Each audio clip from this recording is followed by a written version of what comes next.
अस्सलाम वालेकुम। हमारा प्रीवियस टॉपिक था organs in human body.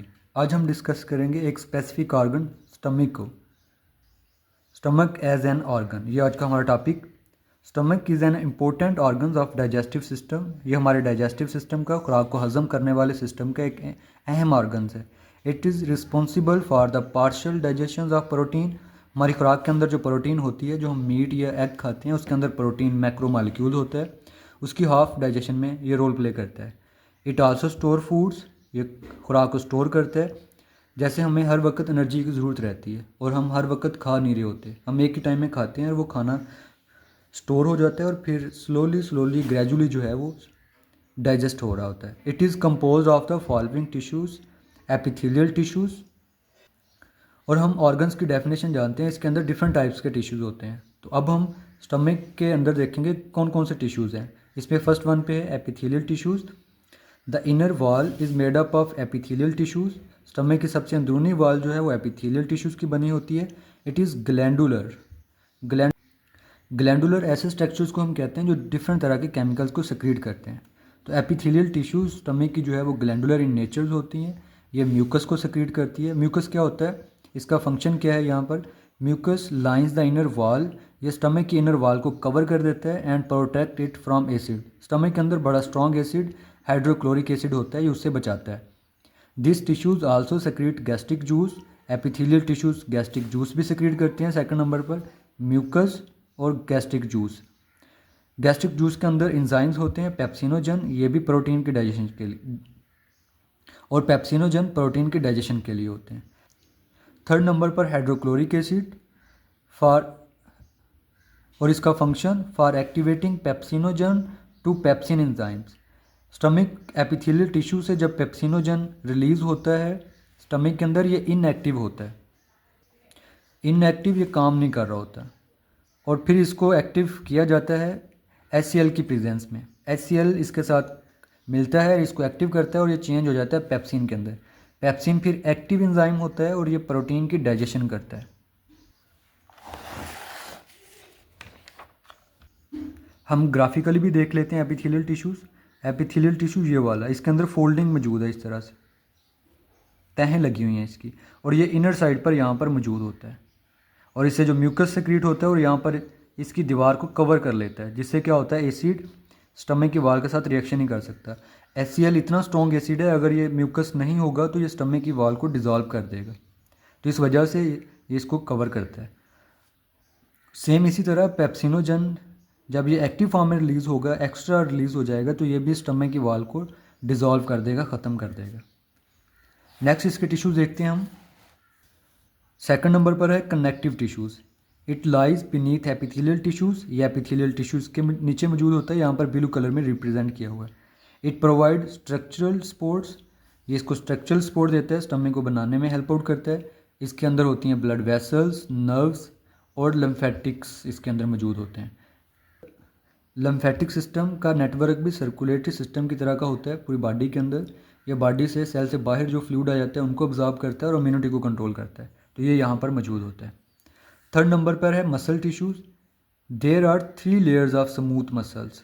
Body के अंदर 3 तरह के मसल होते हैं, उसमें जो स्मूथ मसल्स हैं वो इसके अंदर मौजूद होते हैं। द आउटर लॉन्गिट्यूनल लेयर्स, वो जो इसके ऊपर वाली लेयर्स होती है वो लंबे लंबे होते हैं। द मिडल सर्कुलर लेयर्स, पहले लेयर जो है वो ऐसे इलोंगेटेड होते हैं और दूसरी लेयर जो होती है ऐसे सर्कुलरी जो है वो मौजूद होती है लंग्स के अंदर। थर्ड लेयर की हम बात कर लेते हैं, और जो थर्ड सबसे इनर लेयर होती है वो ब्लेग लेयर्स होती है, तिरछी होती है ये। These muscles contract and relax, और ये मसल्स फैलते हैं, सिकुड़ते हैं और फैलते हैं, सिकुड़ते हैं और फैलते हैं, जिससे क्या होता है गैस्ट्रिक जूस और फूड जो है आपस में मिक्स हो जाती है और फूड की डाइजेशन आसान हो जाती है। नेक्स्ट है नंबर 4 पे outer connective tissues. It is the outer most layer that in circle the stomach and support it, और सबसे बाहर वाली जो लेयर्स है ये outer कनेक्टिव टिश्यूज़ है। यहाँ पर भी कनेक्टिव टिश्यूज़ होते हैं और ये स्टमक को इन सर्कल कवर करती है और इसे सपोर्ट करती है। Next is organ systems in human bodies. Organ से हायर लेवल ऑर्गन सिस्टम्स, हम जानते हैं कि डिफरेंट ऑर्गन्स आपस में मिलकर ऑर्गन सिस्टम्स बनाते हैं। तो ह्यूमन बॉडीज़ के अंदर कौन कौन से ऑर्गन्स पाए जाते हैं वो हम डिस्कस करते हैं। फर्स्ट वन पे है skeleton system. It consist of bones, cartilage, tendons. ये हड्डियों, कार्टिलेज पर और टेंडन्स पर मुश्तमिल होता है। कार्टिलेज सॉफ्ट बोन जैसे हमारे एयर्स के अंदर होते हैं। टेंडन्स खास तरह के टिश्यूज़ होते हैं जो मसल्स को बोन के साथ अटैच करते हैं, जैसे ये वाले जो हैं।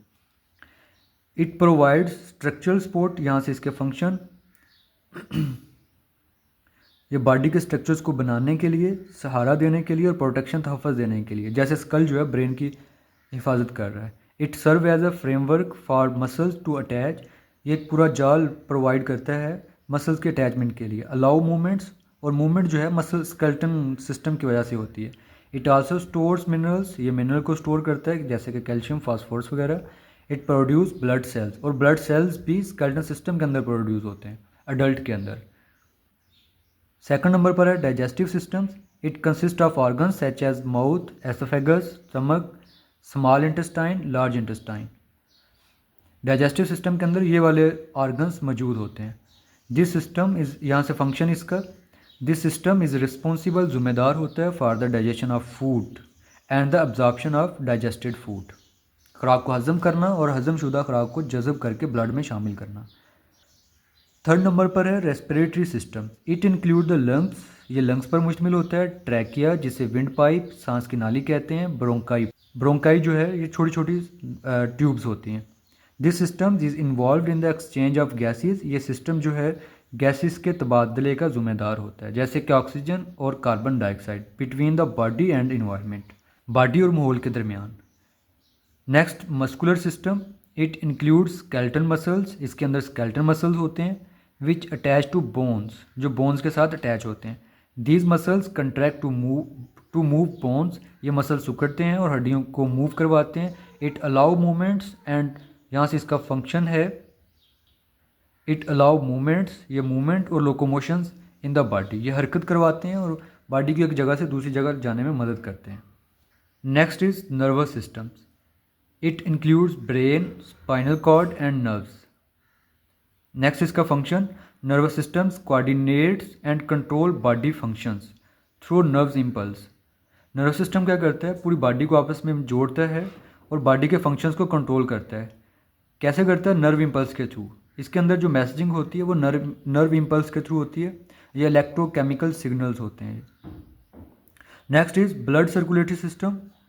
It includes heart, blood vessels, arteries, veins और कैपरीज, ये 3 ब्लड वेसल्स होती हैं 3 तरह की, और इसके अंदर होता है ब्लड। नेक्स्ट इसका function, this system transport oxygen, ये ऑक्सीजन को, न्यूट्रिएंट्स को, हार्मोन्स और वेस्ट प्रोडक्ट्स को पूरी बॉडी के अंदर मूव करवाते हैं, सर्कुलेट करवाते हैं। तो ये थे मेजर कुछ बॉडी ऑर्गन सिस्टम्स। हमारी बॉडी के अंदर राउंड अबाउट 13 ऑर्गन सिस्टम्स होते हैं और उसमें हमने कुछ जो है वो डिस्कस किए हैं। अब इनको ग्राफिकली भी देख लेते हैं हम। यहाँ पर बड़ी ज़बरदस्त ग्राफिकल रिप्रेजेंटेशन है इन ऑर्गन्स की। फर्स्ट वन पे है स्केलेटन सिस्टम। पूरी बॉडी के अंदर जाल है हड्डियों का, जिसकी वजह से बॉडी को एक सपोर्ट बनती है। एनिमल जो एक दूसरे से मुख्तलिफ होते हैं स्ट्रक्चरली, वो स्केलेटन सिस्टम की वजह से होते हैं। हर किसी का स्केलेटन सिस्टम डिफरेंट होता है, जिसकी वजह से वो एक दूसरे से मुख्तलिफ होते हैं। हमारे चेहरे भी इसी वजह से एक दूसरे से मुख्तलिफ हैं, स्केलेटन सिस्टम की वजह से। Next is digestive system. हमारे माउथ से लेकर यहाँ पर बैली तक डाइजेस्टिव सिस्टम होता है। इसके अंदर लीवर, जिगर, स्टमक, स्मॉल इंटेस्टाइन और large intestine. Next is respiratory system. ये विंड पाइप, सांस की नाली, और फिर इसके बाद लंग्स, और लंग्स के अंदर ये छोटे छोटे जो हैं ये ब्रोंक्यूल्स होती हैं। यहाँ पर है मस्कुलर सिस्टम को दिखाया गया। हड्डियों के ऊपर इस तरह से मसल्स मौजूद होते हैं, गोश्त मौजूद होता है। हड्डियाँ और ये मसल्स मिलके बॉडी की मूवमेंट को पॉसिबल बनाते हैं। इसके अंदर टेंडन्स होते हैं, वाइट कलर में यहाँ पर शो किए गए हैं, और स्केलेटल मसल्स होते हैं। Next is nervous systems. इस ब्रेन, इसके अंदर स्पाइनल कार्ड होता है, यहाँ से यहाँ तक ब्रेन से स्टार्ट होता है, और फिर इसके अंदर नर्व्स पूरी बॉडी के अंदर फैली हुई होती हैं। जैसे हम मकान के अंदर इलेक्ट्रिक वायर्स करते हैं, इस तरह नर्व्स का एक पूरा नेटवर्क होता है। लास्ट पे है blood circulatory system. Blood circulatory system के अंदर है हार्ट और ब्लड वेसल्स हैं, तो ये मिलके ब्लड सर्कुलेटरी सिस्टम बनाते हैं। तो ये थे हमारी बॉडी के बड़े ही इंपॉर्टेंट ऑर्गन सिस्टम्स, और ये पेपर के पॉइंट ऑफ व्यू से भी इंपॉर्टेंट है। इसमें ये लॉन्ग क्वेश्चन आ सकता है, right a note on organ systems, उसमें आप सारे ऑर्गन बताएंगे, ऑर्गन सिस्टम्स बताएंगे। और ये शॉर्ट क्वेश्चन भी आ सकता है, डाइजेस्टिव सिस्टम पे नोट लिखें, नर्वस सिस्टम के बारे में बताएं, ब्लड सर्कुलेटरी सिस्टम के बारे में बताएं, इसके अंदर कौन से ऑर्गन्स हैं और इसका फंक्शंस क्या है, और फुल जो है ये लॉन्ग है। इसी तरह स्टमक जो है ये फुल लॉन्ग क्वेश्चन में भी आ सकते हैं, शॉर्ट क्वेश्चन भी आ सकते हैं। What do you know about epithelial tissues of stomach, और इसमें से एमसीक्यूज़ भी बन सकते हैं, जैसे कि आर्टरीज जो है ये किस ऑर्गन सिस्टम का पार्ट है, तो ये ब्लड सर्कुलेटरी सिस्टम का पार्ट है। ओके, अल्लाह हाफिज़।